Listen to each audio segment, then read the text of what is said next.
It's all about passion, it's all about change. It's all inclusive every day of the week. When the world comes together, united as one, sharing stories through the eyes of View TV. Good evening, everyone. Hey! Welcome back to What Matters. Yay! Yay, another week. I know, another week. Oh my god, time's going fast, guys. We're almost at Christmas. I went shopping the other day and they had Christmas decorations out. I'm like, you're kidding me. You're kidding me. Did you buy me anything? Hell no. I still haven't figured out what I'm getting. Well, it's my birthday coming up too, so it's a double whammy for me. Double whammy for me. Oh, guys, well, it's so great to be back. It's great to have you back. It has been a couple of weeks, and today is a big day, obviously, around the nation. We've had the Melbourne Cup on, so wondering if any of our viewers backed a winner.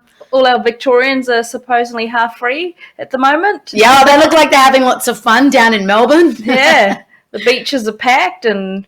yeah, it seems like they're getting a bit of normality. I don't know how. I don't want to comment too much because, you know. Well, look, I'm just so grateful I don't to jinx see anything.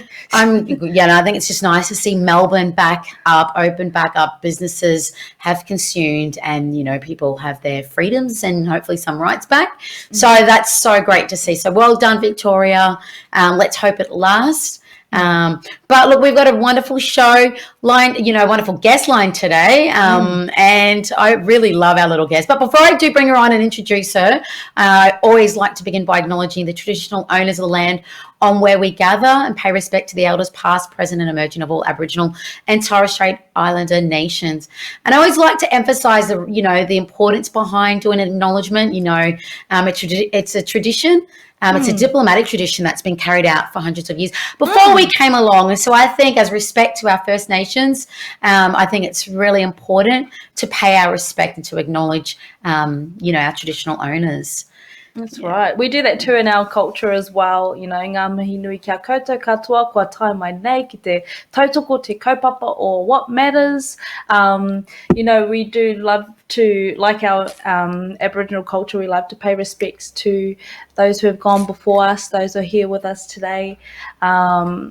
It's a beautiful thing if you can acknowledge those and you be grateful for the legacy that has come and our lights are gone. Woo! We must have blown our lights off. Our tupuna must have come. That has never happened. It's never happened. Before. But we've got, half a lighting back. Really? Yeah. That is really... I think I'm just wondering if Bruce is still there. Maybe. Still here. Yeah. Oh, yes, Bruce is still there. I thought the whole thing had switched off, Bruce, so thank you for that. That is very, very weird. That's all right. These things... It's just a short fuse. That is bizarre. Anyway, yeah. Well, I'm back, but I'm not the guest, guys. So tonight we have the beautiful Guyala Bayles joining us. She's a 21-year-old Birri Gubba and Wonnarua model, activist, actress, and poet. And she's really, I guess, I've got some things written here. She's a passionate artist who speaks openly about her experiences to break the stereotypes around Aboriginality. She uses her experiences that have impacted her and continues to shape her into the woman she is today to powerfully express herself through spoken word, and uses her public platform and voice to shed light on issues affecting First Nations people and the injustices of this world. So I guess, without further ado, we're going to get Guyala on, and hopefully we're going to sort out their lights. I'm a Birri Gubba and Wonnarua woman, born here in Brisbane, and later on raised in Sydney, Redfern, Waterloo, Kempsey, back in Brisbane, all around the shop really. I first did my runway show with the Black Bold and Beautiful with Auntie Sandra there. I went for my auditions and everything. This is the first little runway show or audition that I ever went to. And I remember seeing all these beautiful black women, and I'm like, oh, I'm not going to get picked. I already had so many self-doubts at that time. I probably was about 15, 16 years old. I was still in school. And then I got the call the next day or a couple of days after the audition, and they said that I made it. And I was just over the moon. I was like, yes, finally get to see, you know, I get to show my face. I get to show who I am. I looked up to, obviously, my grandfather, Guyala Bayles, and also my great-grandmother, Maureen Watson, his mother. Growing up in a very politically active family, I kind of had no choice but to take on what they've been talking about and everything that they're all about. When I would see my grandfather and great-grandmother, or my mother and other people that I look up to, when I seen them fight for our rights, it empowered me more, and it kind of started this fire in my stomach, and it's the right thing to do, to make this a better place for our children and their children's children to come. I want to be stronger in who I am, because I've got a lot of healing and I've got a lot to do with myself. I think there's a lot of pressure in being a young Aboriginal person growing up in Australia. There's a lot that, you know, we have to take on, and it's something that we don't choose to take on, because you've got things like transgenerational trauma, and you've got things that have been oppressing our people for so long that, you know, you grow up in the struggle and you think it's normal. We've got to embrace our culture and history. If you're not Indigenous and you call Australia home, then you have an obligation to learn about the true history of this country, because it's our history as well, it's your history as well, it's your culture.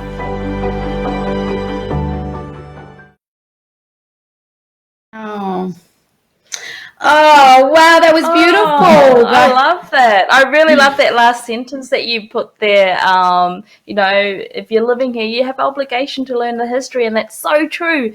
It doesn't matter where you move in the world, you have the obligation to learn the history of that country, especially here. And I mean, personally, I've been here for 10 years, and I love your culture. It's beautiful, and there's so much more I want to learn about it. But welcome to the show. Sorry about that. Thank you. Thanks for having me. Yeah, thank you for the deadly introduction. I didn't know that you was going to play that video. That was deadly. Oh, well, that's because you're deadly beautiful. So thank you so much for joining us tonight on What Matters. And I'm so honoured to have you. You know, we go back, oh my God, I've known you since you were, you know, almost a little girl. And when I first started in the Black Card. Absolutely. So I guess, look, you know what? I want you to tell, I guess, I know we just had a beautiful introduction, but, you know, tell the audience a bit about yourself, you know, who you are. And I guess, you know, I guess we'll move from there. Yeah, so first off, I also want to acknowledge the traditional owners on this country on where we are gathered upon today, the Yagara and the Turrbal people. And I also want to pay my respects to the elders, both past and present. As you mentioned, this is something that's been carried on since millennia, since the start of humanity. I think it's something that we've always acknowledged and respected, that wherever you are, if you're on First Nations, if you're on a First Nations person's country, then you acknowledge them and their culture and their elders and their ancestors, both past and present. So thank you very much for acknowledging the traditional owners of this country. My name is Guyala Bayles, and I'm very excited to be joining you both tonight. And yeah, I was born here in Brisbane, 21 years old, do a bit of modelling, a bit of acting, also do some writing and poetry, and do a bit of work all around the place, really. I'd work with my mum, also work with Marnie Mara, doing Black Card, catering with my mother, do a lot of things, hey.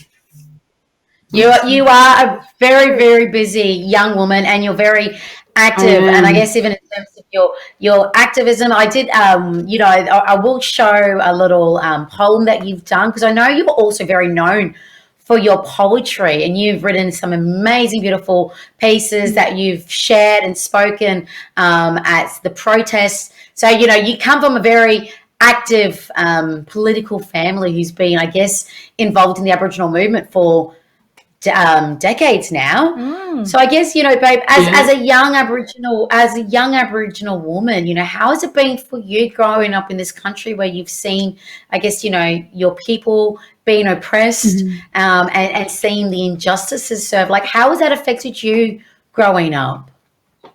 it's definitely shaped me into the person that I am today. You know, growing up in Australia, being a young Aboriginal person, you go through so much things that just take on your life. Like, you go through racism through school, you go through people just being generally racist wherever you go. You know, it's something that I still battle till this day. And you know, this country is a very racist country, unfortunately, but it's definitely shaped me into the woman I am today, and has made me fight for a better place, a better country, so that when I leave, that my children and their children's children can have a better life for themselves. Because, you know, obviously continuing that legacy of my grandfather and my grandmother and many generations before.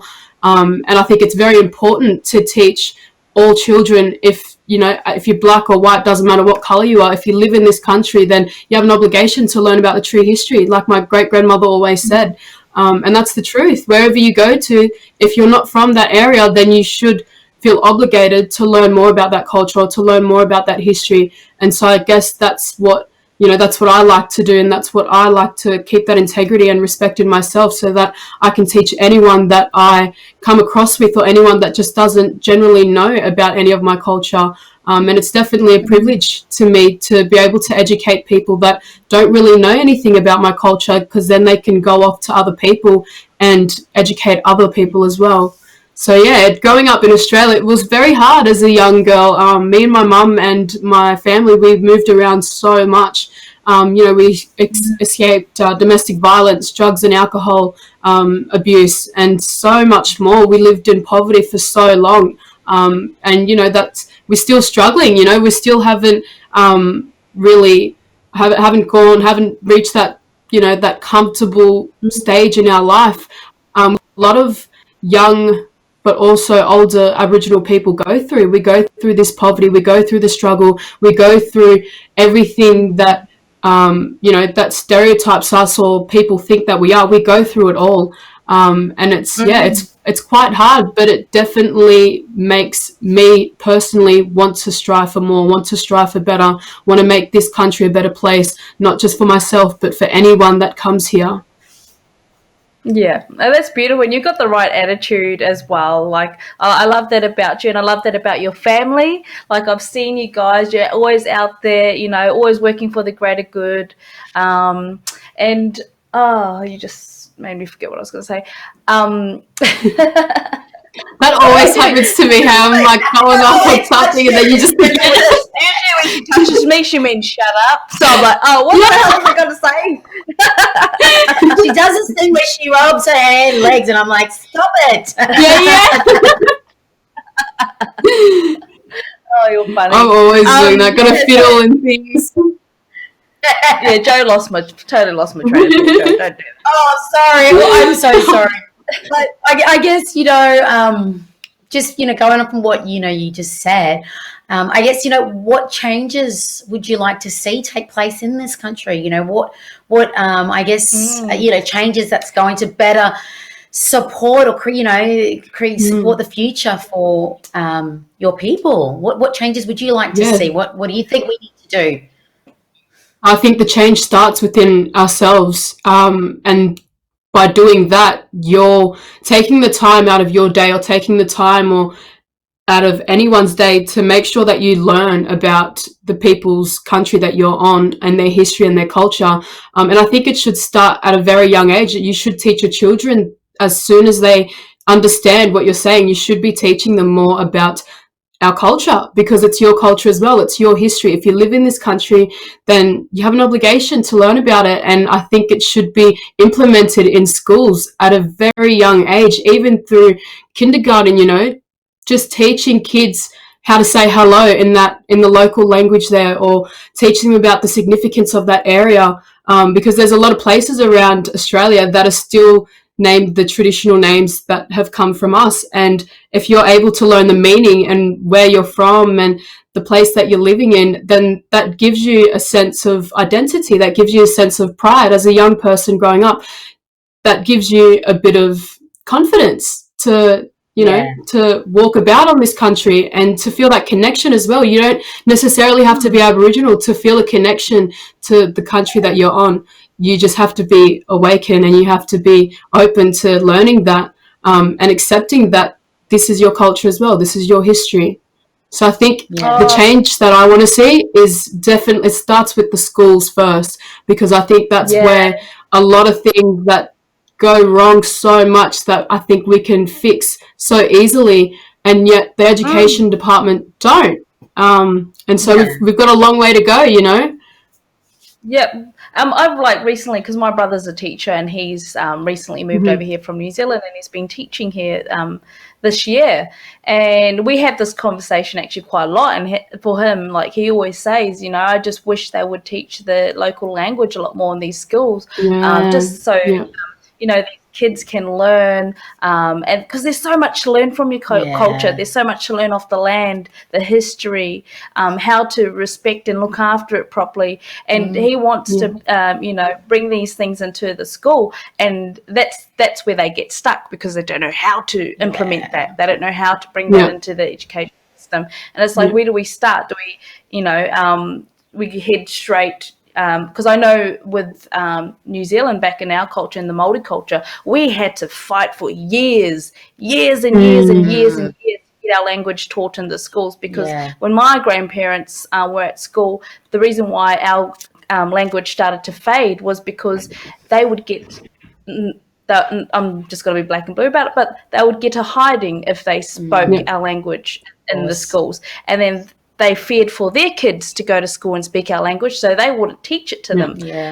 No, you don't speak our language at school. We can speak it at home, but when you go to school, you zip it, okay? Well, you only need to learn the white language. So then from that, we started to lose our language. We started to lose it, and it went on for at least 3-4 generations before we realized enough's enough, and we had to revive it, and we had to get it back in the schools. And then that's where our generation come along, and we had to go to school to start relearning our language, which was very sad, but that was the only way we had to do it. Is we had to fight, we had to march, we had to letters and everything, you know the drill. You've been there, done it. 100%. And that was the only way for us to revive our language. Well, I'm going to also add to that, Guyala, because was it earlier this year I went to a political meeting. I won't say which party, because anyways. But there was a representative from the Department of Education there, and they were talking about, teaching language at school, and they're like looking for recommendations of languages to be taught at school, like Chinese and Japanese and German and Italy. And I was a guest. I was just a visitor, because I had an event coming that was on, and I was like, look, guys, I know I'm not really part of this meeting. However, can I make a suggestion? What about teaching, the traditional language, the local language of the local people? It makes common sense. Like, to me, that would be having those little things where we just acknowledge our beautiful history of this country and what you guys have to offer. Like, I think the Aboriginal culture is definitely one of the most beautiful cultures of this world. And to have just a thing as simple as language being taught at school, like, I think that's a fantastic idea. And it's like, how do we make it definitely needs to happen? Hey, it seems so bizarre that you go to school and the first languages you learn is either Japanese or Chinese or German. I remember going through high school, and the first language that they wanted to teach us was German. I don't even know my own language yet. And so by this stage, I'm like, okay, well, what's going on here? Like, what about us? I think people forget that this is Australia, and the true history about this country and the culture of this country and how beautiful it is. If only people were so open to learning more. We're all here. We'd love to teach. That's what we're all about. We love sharing our culture. We love sharing our history, because it's the truth, and it's something that you can feel that you're connected to as well. It's not just us that have a connection to this country. It's everyone that's here. If you live here, then you're Australian, so you have an obligation. Yeah, well said, darling. Well said. Exactly. I guess, we talk more about you, I guess what have been, I mean, you're only 21 years old. Tell us how you started your modeling career. Because when I met you when you were a young girl, you said, we'd have all these little deep and meaningful conversations. I'm like, what do you want to be when you grow up? And you're like, I want to be a model. And I'm like, good, baby, you want to be a model, you want to be a model. And you know what? Yeah. You are a model, and I'm seeing. So tell us some of the achievements, of your achievements, throughout your career so far. Tell us more. Yeah, so it first started when, obviously my mum and her sister, Arimara, and my mum has 9 sisters. So growing up in a predominantly, women-run family, and we had, my pop, which was the only male, and a couple of cousins, me and my sister would always see our mum and our aunties get ready for parties, applying makeup, getting dressed up, and all this cool fashion. And I think it started at a very young time in my life where I was like, hey, I want to do this. This seems glamorous. This is a really cool, glamorous world. I want to be a part of it. And so me and my sister actually used to put my mum's, all of her fur coats on, all of her lovely wardrobe fashion on, and put her makeup on. We'd get stuck into the makeup and we'd ruin it all. And after we'd be done up and we were done, then we would go out into the lounge room and put a little runway show on for everyone. So it started when I was very, very young. I knew when I was young that that's what I wanted to do. I wanted to the modelling industry because, it also lacked diversity. I did look into the industry, being an Aboriginal woman, I didn't see that many Aboriginal people in the modelling industry. So I thought, hey, maybe I should give this a crack because, you look at all these beautiful models, but you also look at, you compare yourself. You look at the people that you aren't, and you also pick out all your flaws and comparing, because these people are literally made for this. They're born into this world where they think they need to be perfect. And so growing up as a young girl, you look at that and you think, why is there just, size 8 models? Why are there only predominantly white women with, blonde hair, blue eyes? Why are there no diverse groups in there? Why are there no Aboriginal people in there? Why are there no black people there? Why can't I relate to any of these models? And so I literally started into the modelling because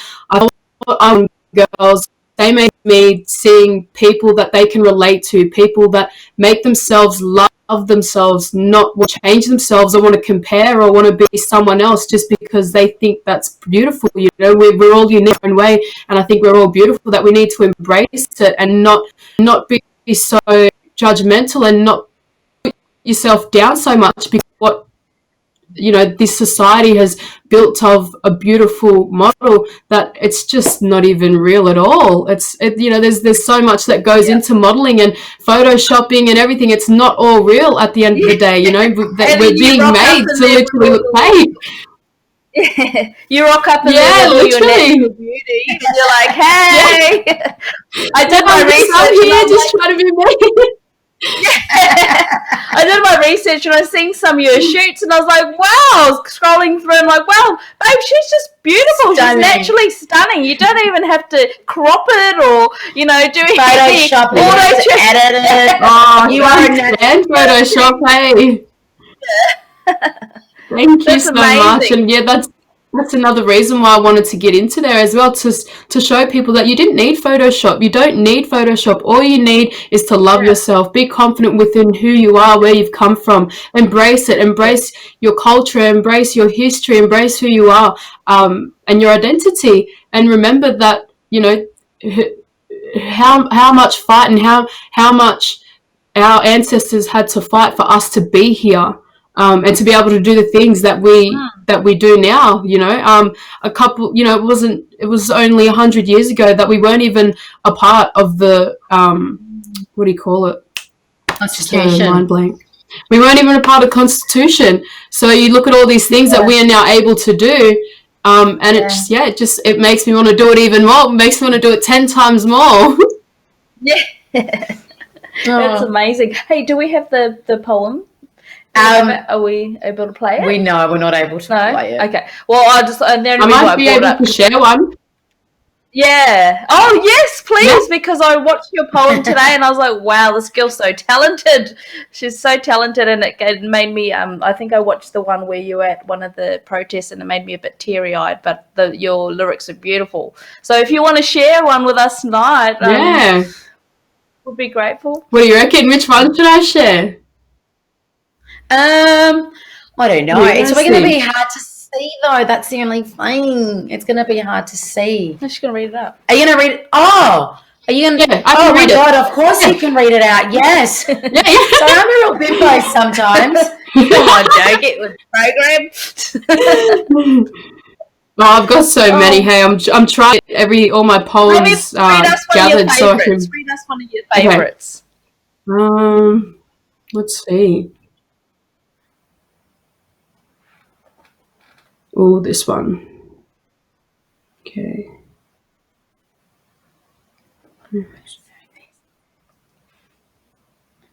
There. This one's called My Country. I mourn for my country. I shed tears for you, my country. What happened here to you, my country? I feel your pain, my country. Who's the one to blame, my country? They rebuilt my country. Will you ever heal my country? Do any of you feel what I feel on my country? When I die, I feel my face. Your breeze just parties my country. All they do is take from you, my country, and you can't refuse. Just know our connection will never break, my country. I know you feel used, my country. The water they poison, the flora and fauna are dying. Will they ever stop abusing my country? Building on top of building will never be enough for them, my country. It's silly to feel like we machine my country. Oh, how they chop down your trees without a care in the world, my country. When the hospital is destroyed, my country, only then will they know that there is nothing left to. And oh, how I pray that that day is far, far away. If we all love this country, then it's time to change our ways before it's too late. We need to protect our country. Learn from the past mistakes. Please educate. Learn whose land you walk on. Ask your elders about your culture and where you come from. This country needs us to heal each other in order to heal our provider, our mother. Respect and love her, for we are her children and we owe it to this country. Oh, wow, that was beautiful. Oh, my God. Thank you. Made me want to cry. That was. Whenever I read my poems, it makes me so emotional. Hey. Yeah. Oh, I love your poetry, Dar. You're such a talented young woman. You know, you've got such a bright future. You're so intelligent. You're so smart, and I just love everything about you. And thank you so much. Blush now. Stop. I'm proud of you, girl. I really am. Thank you so much. I remember when I just first met you. Hey, like we was working for Arimara. You was like our like boss. You would like look after our work and handing in our work. Was she one of those people that you always heard her before you seen her? You could hear it before she. Yes. Not okay. We're so used to it. Our families are so similar. Hey, like we're very loud, we're very outspoken, very unapologetic. The way it's meant to be. That's it. Hey. Look, I think, you know what, before we finish up today, I think, you know, as a young, beautiful, model, and you've got all these amazing attributes, I guess, you know, what advice would you give to, you know, young aspiring models who are trying to, get a break in the industry? What advice do you give to those young women? No matter how hard it gets, just keep going. It'll all be worth it. You know, it took me 4 or 5 years to get where I am today, and it all pays off. You know, it's very hard starting in the modeling industry. It's such a hard industry to crack into, and it takes a toll on your physical image and the way that you feel about yourself, mentally, physically, and spiritually. So something that I definitely would say is stay connected, stay grounded, remember who you are, and who your people are and where you come from.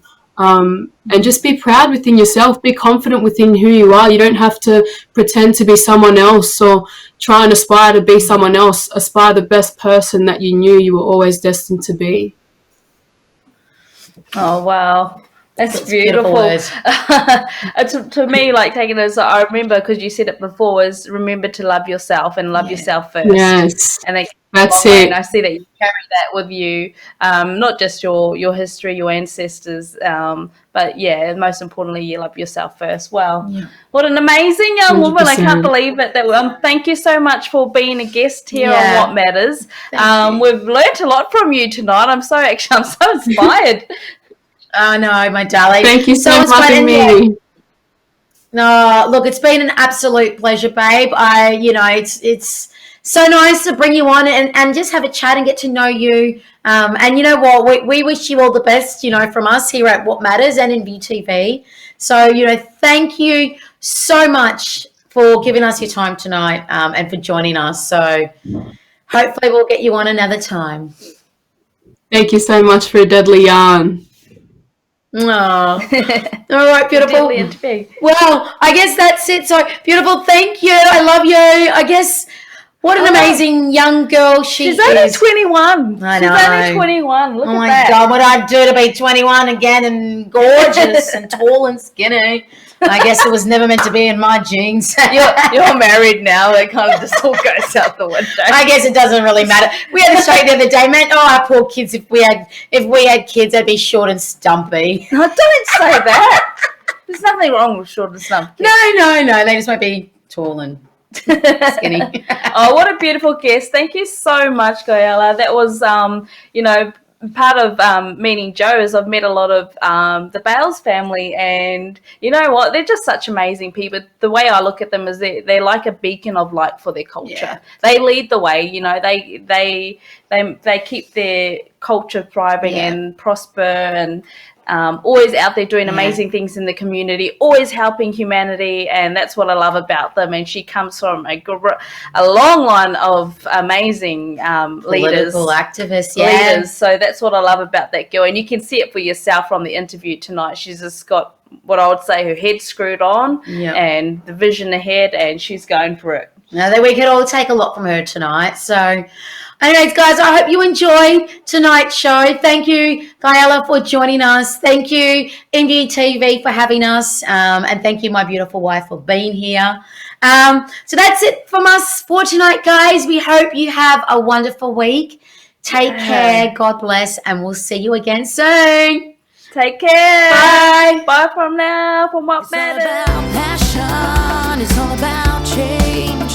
It's all inclusive every day of the week.